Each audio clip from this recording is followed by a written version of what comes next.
Après l'Égypte, le Congo et l'Ouganda, Sergueï Lavrov poursuit sa tournée africaine en Éthiopie. Une étape importante pour le chef de la diplomatie russe, car c'est à Addis-Abeba que se trouve le siège de l'Union africaine. Depuis le début de la guerre en Ukraine, l'organisation a adopté une position neutre face au conflit. Nous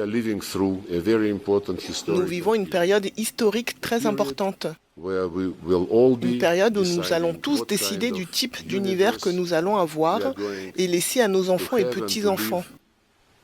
Un univers basé sur la Charte des Nations Unies, qui dit que les Nations Unies sont fondées sur le principe d'égalité souveraine des États, où nous aurons un monde où le droit de la force, le droit du plus fort domine.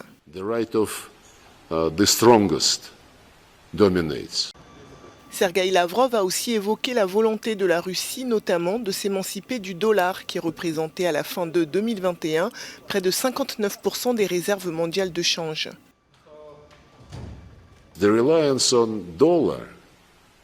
La dépendance à l'égard du dollar américain comme instrument de soutien de l'économie mondiale n'est pas prometteuse, pour parler franchement.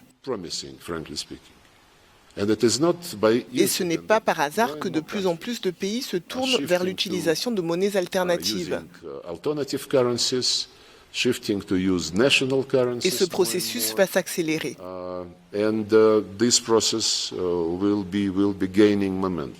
Avec ces déplacements sur le continent, l'objectif affiché par Moscou est de rassurer les pays lourdement dépendants des céréales russes et ukrainiennes, mais aussi de s'assurer du soutien du continent dans le conflit avec l'Ukraine.